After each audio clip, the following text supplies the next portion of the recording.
Hey guys, in this video I thought I'd start reading the book of Ecclesiastes. It's always a book that's I've been curious about. I've read a number of times, but never too carefully. I mean, you have to be a little bit careful about reading it carefully. For example, at funerals, people often read passages from Ecclesiastes, and again, you just have to be careful to avoid the main message of the book in a lot of ways. Read the beautiful parts and kind of avoid what the book is saying. It's a little scary if you would really dig into it and say, okay, this is what it is. And so there's this image of this guy. He's gonna go right into it. This is what his teaching is. This is what he's saying, literally. And you can skew it how you want. You can talk about, this is part of the need for greater revelation or something like that. I think there is an element of compassion in the book. So it really describes an element of human suffering very articulately. And people can find comfort in that, especially in times of pain and suffering, that listen, this guy, he's describing my suffering, my confusion, my frustration, he's giving words to it.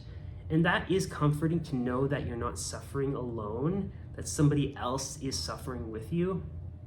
So that is a beautiful part of the book. But why don't we dig into it? The words of Koheleth, son of David, king in Jerusalem. Vanity of vanities, Koheleth says. Vanity of vanities, all is vanity. For all his toil under the sun, what does man gain by it? So in the first place, the words of Koheleth. Koheleth is often interpreted as preacher, sometimes as a convoker of the assembly. So a person who kind of gathers the community together, he convokes them, he, center, he's speaking words to them, so he's kind of orating or communicating in the moment the community's experience, their thoughts. And he's described son of David, king in Jerusalem. Of course, son of David, king in Jerusalem was Solomon. So we have Solomon the wise. God, he says, grant you one wish, and Solomon asks for wisdom with that wish. So Solomon was kind of renowned for his great wisdom and riches, right? And he was also a much more peaceful man than David. Therefore, because David was a man of blood, God did not let David build the temple to the Lord. So Solomon was the one who built the temple. He pursued love, not war.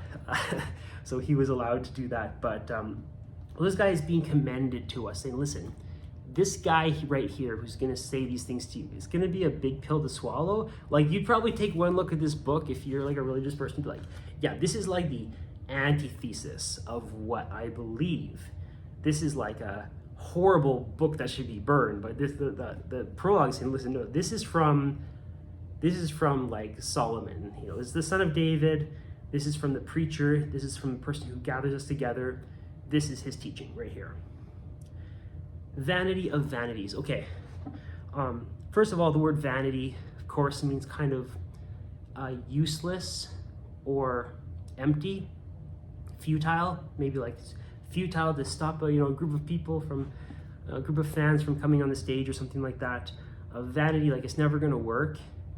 And vanity has this connotation of, glamour, flash and glamour, kind of someone who's dressed nicely, who's beautiful, who has the riches, the wealth, the flashy car, the nice watch, clothing, beautiful wife, everything, the perfect life. And but there's this other element too of oh my gosh, I'm so beautiful. Everybody love me. I'm amazing.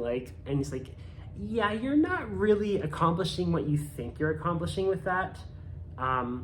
You're being a little bit vain. And vain has been also interpreted in a couple ways. For not a good reason. Vain is not a good reason. I'll say that's also a kind of a more minor view of it. To say taking the Lord's name in vain is to talk about God flippantly.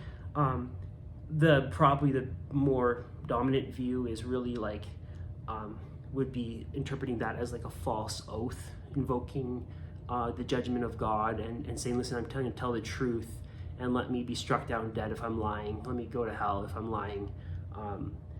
And if you're doing that for falsely, and then you're going to lie, you're doing something vain. But vanity here is really generally this concept of, and we're going to get to it, this sense of emptiness and uselessness, or there's no purpose to it, right? And vanity of vanities, this is like, of all the vanities, this is the most, and also the vanity of all vanities, like the summation or the purpose of all the vanities. It kind of all goes to show that this one right here, that everything is vanity. So he's like saying, like, this is what I'm going to tell you straight up. Everything, absolutely everything is vanity. Okay? And then he says, for all his toil under the sun, what does man gain by it? Okay, frustration. That's frustrating right there. Harkens back to, Adam and Eve and, being cast out of judgment. From now on, by the sweat of your brow, you're going to toil, labor, and the earth is going to bring forth weeds, right? Like, what does man gain by it? What do you gain from all your work? Oh, I'll gain a sense of accomplishment and my life purpose. And he's like, so he's going to get into this, right?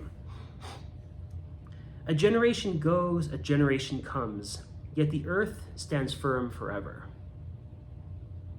Okay, so the sun rises, the sun sets, then to its place it speeds, and there it rises. Southward goes the wind, then turns to the north. It turns and turns again, back to its circling goes the wind. Into the sea all the rivers go, and yet the sea is never filled. And still to their goal the rivers go. All things are wearisome. So in these first few images of the earth standing forever, the sun going around and the wind going around and the seas going around, or the rivers, continually flowing. First, he kind of starts with these images, these sort of inanimate images. While they are very diverse and can be interpreted as sort of beautiful in a way, with the image of the sun, the wind, the rivers. In a way, there's kind of this cold element also, where it's just like, it's just happening, right? Like, the first few images are all inanimate. So it's almost like, maybe another image could be like the moon, like the face of the moon, right? Like, it's really desolate. Like, there's just nothing there. It's just happening, right? It's kind of just going around and around and again and again. It's not like, you see, it has a purpose. It's going in a certain motion. There's a certain order to it. But in a way, it's just like, it's just going on and on and on and on. And then he talks about all things are wearisome. So I think that's where we start to get this human element, right? Where he's talking about weary, like a weary old person, like a tired, decrepit, like pain in the back, like it's getting tired. Maybe a person, the typical image of an office worker, maybe working in a cubicle, like kind of burnt out, fried, and he's struggling to get by and drinking the pot of coffee every day, and he's kind of like, he's tired, barely getting by. All these struggles come up and just going again and again and again, the same thing over and over and over again, and he's just crashing and burning, right? So he's saying that this is how the universe is, and he's gonna say a little later, like, this is the law of God, like this is human beings' like destiny to face this, right? No man can say that eyes have not had enough of seeing, ears their fill of hearing. Okay, so like we see light in the course of a day, and our eyes, they're filled with light. Okay, so I saw these things, and you heard some music, maybe listened to some sounds, and my ears were full of sound. Okay, they've had their fill. Okay, but it's just gonna happen again and again and again. And so like, I would maybe be a bit reticent to infer a kind of a theological view from this, to start to say like, the cosmic consciousness or something like that. But I don't know if we can go there. Like, maybe you can start to say like the eternal existence of God, like that, like the consciousness of the universe or something like that is observing this, and it's eternal, it's forever and ever. It goes for absolutely forever. And so yeah, like it can have these contemplations and manifestations of its mind in, you know, the sacrifice of love or some beautiful story like that, and kind of comes this intense, like kind of horrific and beautiful ending, and then it kind of collapses back into this sort of static fuzziness, and then it kind of focuses again, but then it's like terrifying because it's just eternal, it's forever and ever, right? There's almost this sense of suicide coming, right? Like, is existence good, right? To be, you know, to bless God, to say, yes, God, your existence is good, to live, to be good, to join my little voice in the chorus and say, yay for existence, right? This sort of like, it's kind of coming, like saying like, okay, this is a wearisome existence. Take anything of which it may be said, look now, this is new. Already long before our time it existed. Only no memory remains of earlier times. Just as in times to come next year, itself will not be remembered. This is a little more difficult of a pill to swallow for me.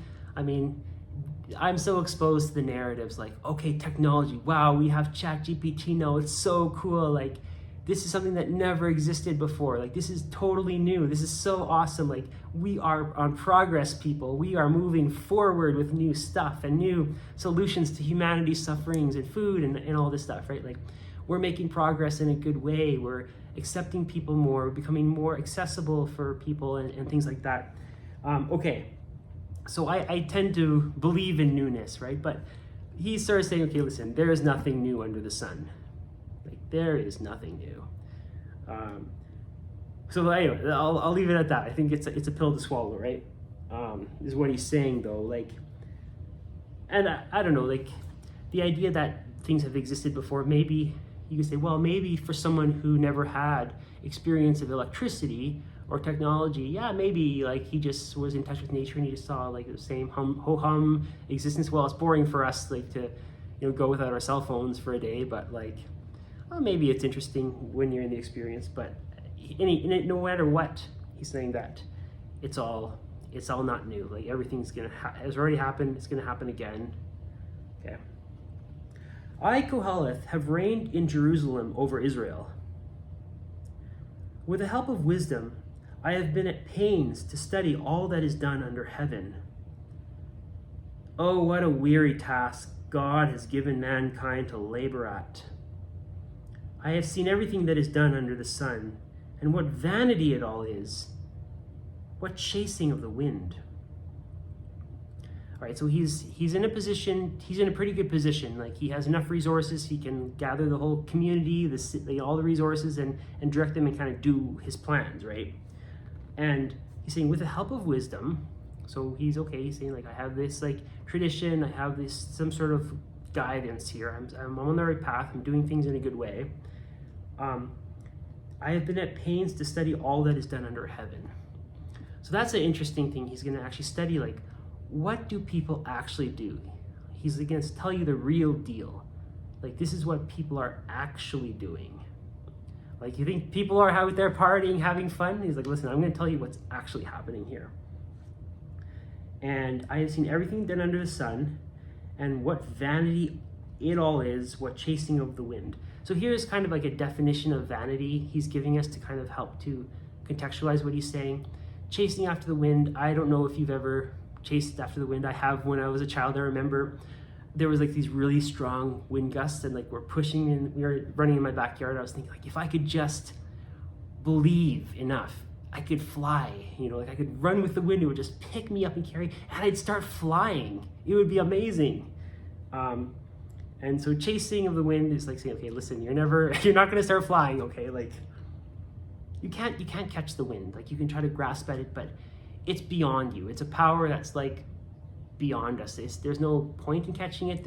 You're not gonna catch it anyway. It's like a higher order of magnitude above us, right?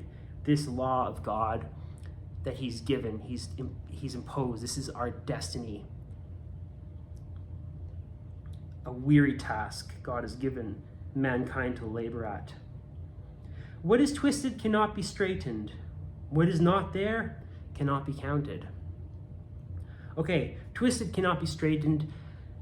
Yeah, there's some moral element starts to come in here and be like, listen, twisted people, right? The idea of a twisted person, a depraved person, kind of a twisted evil person. I mean, we have lots of examples, and crime TV kind of. We don't have very many heroes, presented on TV, but we have lots of serial killers and so on presented to us as the model of, the monstrosity of reality. These are sick people, and there's been a huge realization in society over the last 50 years. Like, big difference from the 70s, where a lot of people really believed in rehabilitation. I mean, people still believe in rehabilitation in some instances, but there's a much greater appreciation that a kind of a twisted person is not going to change. Beyond redemption here, we're talking about like deep entrenched kind of tendencies, right? What is twisted cannot be straightened, he's saying. Okay, so that's a kind of a strange thing to say. What is not there cannot be counted. Okay, so our hopes maybe to straighten out, to save people, to help people, to help the world, to do good, to enjoy life, to be good, to enjoy pleasures, like all the things we hope for of happiness. Are you happy right now? Okay, there's been a lot of moments in my life where I can honestly say I'm not feeling very happy right now. And he's kind of taking that moment. Okay, let's take that moment right there. You're not feeling happy. You're not happy. And you think, well, maybe I'll be happy one day. No, you can't count on that. Like, okay, you can, say, well, maybe half my days will be better than the other half, but maybe my life will be pretty crappy in general. It could get worse, quite bad. You can't count on what's not there.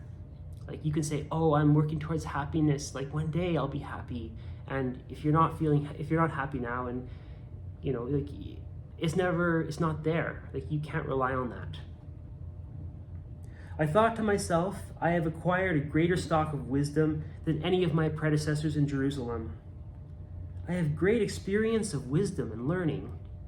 Okay, that's an interesting comment there. It's starting to, oh, I'm so smart. Okay. Wisdom has been my careful study, stupidity too, and folly. So there you get caught in the trap a little bit if you think he's he's not a smart guy. Like, wisdom has been my careful study, stupidity too, and folly. So he's saying, listen, I studied. There's a bit of a joke there, of course, is the question that he's raising. Is the study of wisdom really the same as becoming stupid and a fool? It's the same thing. Or like, maybe he's saying that I'm studying wisdom and I'm also studying folly. And maybe the idea is, if I can observe these things people are doing, they're really smart ones, they're really prudent ones. And then also the people who've been kind of foolish and who've been really stupid. Maybe there's something to learn there, right? And now I have come to recognize that even this is chasing of the wind. Okay. Much wisdom, much grief. The more knowledge, the more sorrow. That really strikes a chord. I've had a few of those experiences in my life. I would say mostly in university. Maybe once during my philosophy degree, I had an experience like that, but mostly once during my theology degree. I remember I had a pretty brutal experience where I had to read a book that I didn't appreciate. I didn't agree with it. I didn't like it, and it really grated on me in a very profound way. And I did a tirade. I'm just like, this thing needs to be set up and shot somewhere, I just tried to tear it apart, and my professor tore me apart after that, and I was crying. It was brutal. I remember I went, I was like sobbing, like blood was coming out of my nose. It was like such a horrible experience, and I was like, one guy, he was out there, he's like, oh man, that happened to me last year too. The professor ripped me apart. But I was gonna get kicked out of the program and stuff for that, so I had to redo the paper. I had to like reanalyze this book, and really say good things about it.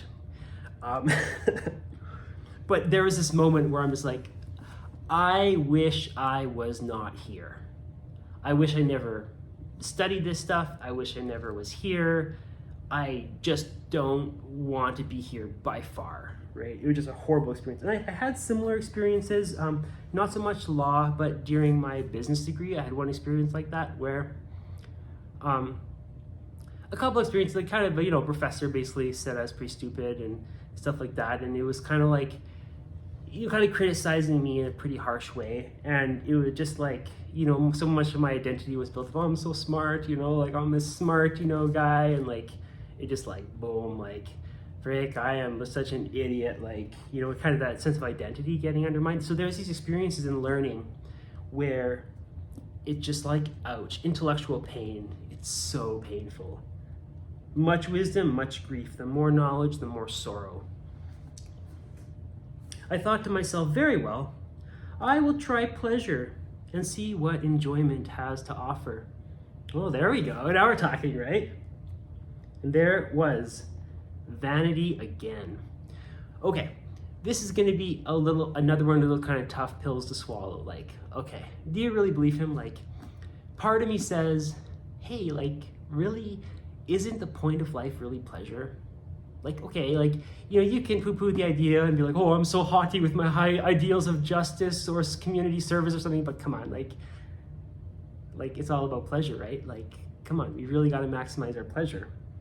And it's interesting how he attacks this as being useless because, the people, like, I think of like the kind of the people who really promoted pleasure as the kind of criteria.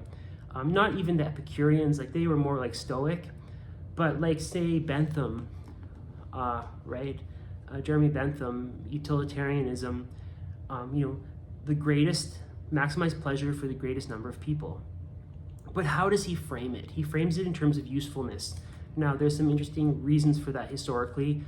Criticism of the kind of people who are not too happy with their having to follow the rules, and they were like, come on, like make some exceptions. Like, so someone broke the freaking criminal law. Like, come on, so what, right? Like, did it really hurt anybody that he committed this crime? Like, come on, give me a freaking break here, right? Like, you're making such a big deal. Oh my gosh, he did this thing. Like, what about the children? Like,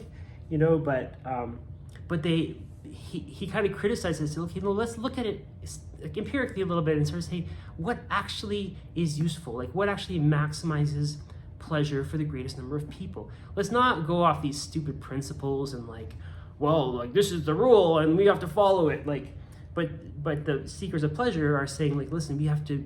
They frame it in terms of usefulness, and that's how actually Koheleth is criticizing it. He's saying pleasure is not useful.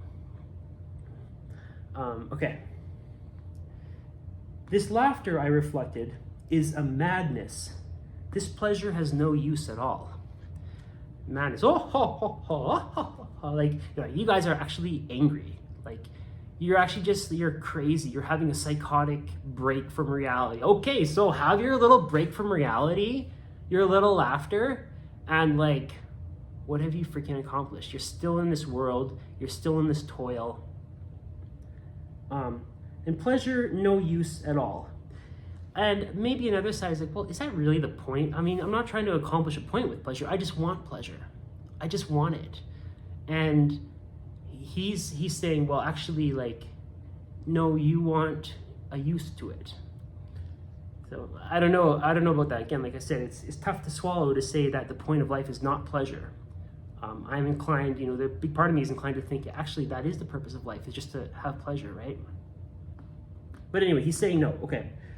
I resolved to have my body cheered with wine, my heart still devoted to wisdom. That's interesting. So he's using alcohol or whatever ancient wines, whatever kind of drugs they were putting in the wine, like in pathogens, stuff like that. But he still had a loving heart. He still had kind of a kindness and gentleness to him that's kind of guiding him through it all. But he's actually really indulging. He's like really having like what he thinks is like the best way to use these drugs, right? Like with an element of wisdom at the heart of it, but still like just really indulge, right? I resolved to embrace folly, to see what made mankind happy. And what men do under heaven in the few days they have to live. Okay, I'm gonna party here. I'm gonna like really see what people are actually really doing. I did great things, built myself palaces, planted vineyards, made myself gardens and orchards, planting every kind of fruit tree in them. I had pools made for watering the plantations, bought men slaves, women slaves, had homeborn slaves as well.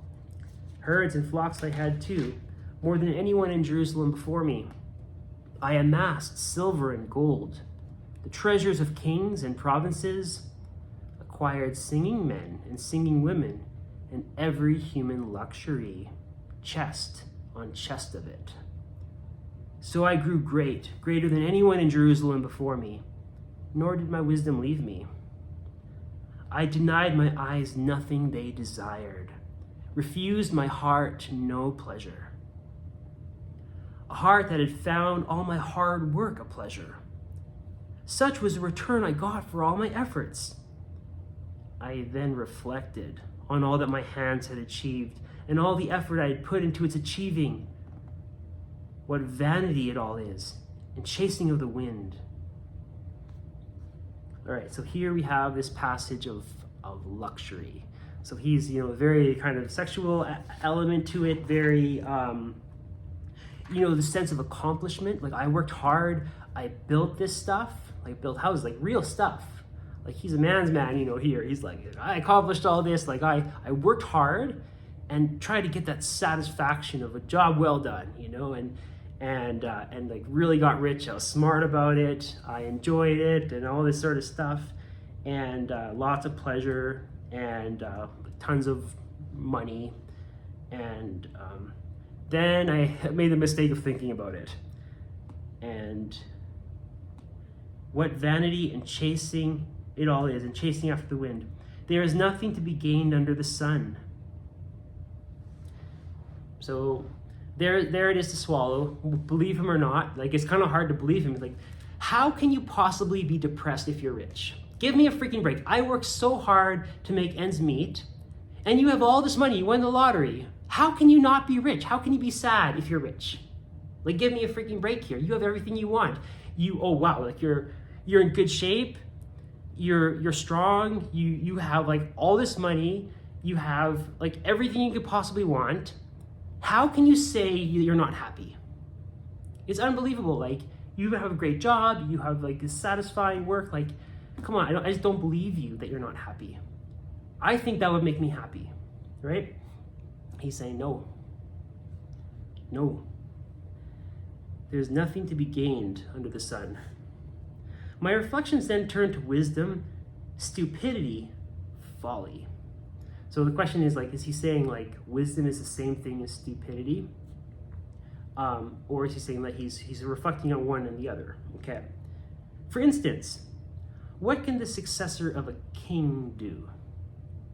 Oh, probably he's gonna like blow all the riches. Let's see, what does he do? What has been done already? More is to be had from wisdom than from folly, as from light than from darkness. This of course I see. The wise man sees ahead, the fool walks in the dark. Yeah, so he's saying, okay, like this is fair enough. Like, he said, okay, now I'm going to think about wisdom and folly, and of course I see a difference here. Of course, like, do you want to be making blundering errors, walking in the dark, stumbling over, just walking into a pit or something, or like, falling down and breaking your wrist? Like, do you want to be completely stupid, or do you want to be like at least smart about how you're living your life? Of course, it's better to have wisdom than folly, right? No doubt. But I know too that one fate awaits them both. The fool's fate. Ouch. So again, he's starting to reintroduce this concept, like, okay, let's spend some time and think about it here. Both people are gonna die. The wise person and the fool are both gonna die. And that's the fool's fate. I thought to myself, will be my fate too. Of what use my wisdom then? This too, I thought, is vanity. Right? So is there any, so what's the point of trying to become wise? We're just both, if I'm wise or foolish, I'm going to die, right? There's no lasting memory for wise man or for fool, and in the days to come, both will be forgotten. Wise man, alas, no less than the fool must die. Life I have come to hate. Ooh, imagine someone saying that. Life I have come to hate. Ooh. For what is done under the sun disgusts me, since all is vanity and chasing of the wind. All I have toiled for and now bequeathed to my successor, I have come to hate. I hate my children. Ooh, that's brutal, man. Whoa, what are you saying? For who knows whether he will be a wise man or a fool? Yet he will be the master of all the work into which I have put my efforts and wisdom under the sun. That too is vanity. And hence I have come to despair of all the efforts I have expended under the sun. For so it is that a man who has labored wisely, skillfully, and successfully must leave what is his own to someone who has not toiled for it at all. This too is vanity and great injustice.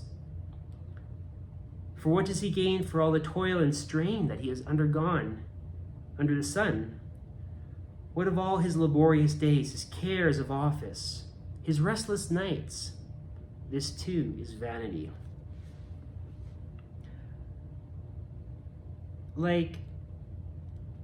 So I think it kind of goes both ways, right? So he's saying on both sides, okay, so a foolish person, might get rich, or someone might have a lot of wealth and leave it to a good person. Or a good person, might work hard and he finds it very difficult. I'm working hard, I'm going to work every day and getting all this wealth and leave it to somebody, his inheritance to somebody who's kind of foolish. And so what was the purpose of all that work? It kind of makes you think, well, really, should I even bother with retirement? Just have enough to get by, and then why leave it to somebody, right, who has not toiled for it? You don't know where it's going to go. I mean, someone might just take it, right? When people pass away, the sharks come in.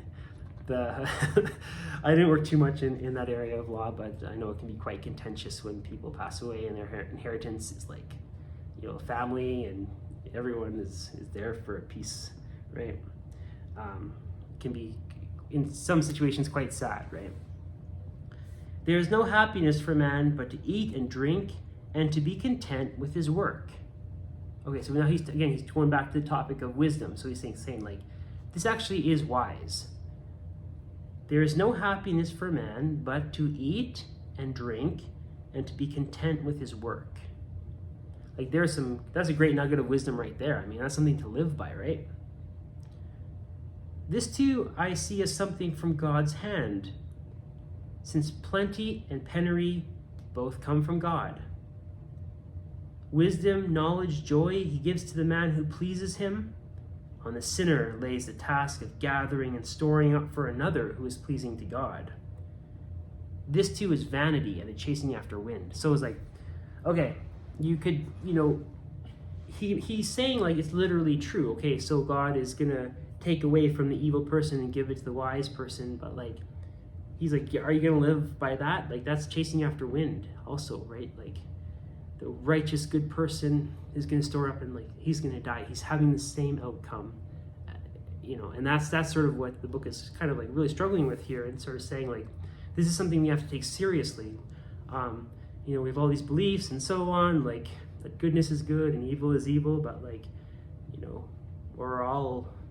we all have the same outcome ultimately. All right, death. This is a beautiful passage. Read it many times. This poem, very famous. There is a season for everything, a time for every occupation under heaven, a time for giving birth, a time for dying, a time for planting, a time for uprooting what has been planted, a time for killing, a time for healing, a time for knocking down, a time for building, a time for tears, a time for laughter, a time for mourning, a time for dancing, a time for throwing stones away, a time for gathering them up, a time for embracing, a time to refrain from embracing, a time for searching, a time for losing, a time for keeping, a time for throwing away, a time for tearing, a time for sowing, a time for keeping silent, a time for speaking, a time for loving, a time for hating, a time for war, a time for peace. So there's a time for everything. So we have all these different things occurring, and different scenarios, different things, each in its time. What does a man gain for all the efforts that he makes? I contemplate the task that God gives mankind to labor at. All that he does is apt for its time. But though he has permitted men to consider the time in its wholeness, man cannot comprehend the work of God from beginning to end. I know there is no happiness for a man except in pleasure and in enjoyment while he lives. And when a man eats and drinks and finds happiness in his work, this is a gift from God. I know that what God does, he does consistently. To this nothing can be added, and from this nothing taken away. Yet God sees to it that all men fear him. What is already was, and what is to be has been already. Yet God creates. Yet God cares for the persecuted. But I still observe that under the sun, crime is where law should be, the criminal where the good should be. God, I thought to myself, will judge both virtuous and criminal, because there is a time here for all that is purposed or done. I also thought that mankind behaves like this so that God may show them up for what they are and expose them for the brute beasts that they are to each other. Indeed, the fate of man and beast is identical. One dies, the other too. Both have the self-same breath. Man has no advantage over the beast, for all is vanity. Both go to the same place. Both originate from the dust, and to the dust both return. Who knows if the spirit of man mounts upward, or if the spirit of the beast goes down to the earth? I see there is no happiness for man, but to be happy in his work, for this is the lot assigned to him. Who then can bring him to see what is to happen after his time? Yeah, like, again, I'm talking about this compassion. He's describing, where, there's crime where the law should be, and the criminal is where the good should be. And he's saying, well, maybe it's because, for some people, there'll be judgment. I guess it's kind of like, okay, there'll be instances where, a person does evil and does bad, and then they die, and it's like completely clear that they have the same outcome as the beast. Like, the beast here is kind of like seen quite in a negative way, right? Like, a beast is like less than human. It's kind of like, man is just like, these people are just like animals, right? Like something kind of like a derogatory like that they have the same, that they realize that they're just nothing. They're like a worm. They're kind of like scum, right? And that's like their outcome. They do evil, and then they should be good, and then they die, just like an animal, right? And of course, the question is, well, what about the good person dying like an animal? And he's like, well, how do you know like that they're going to go to heaven? Like, okay, like, oh, well, maybe he's doing this, like the good people will go to heaven after, and the bad people will go to hell. Like, okay, do you know that? Do you know that people's spirit goes up after, or that the animals' spirits go down to the earth? Right? Who knows that? So he goes back to this theme of, it's our lot, it's the gift of God if we can just find some degree of happiness in pleasure, and be content with our work. Work hard, have that sort of sense of contentment.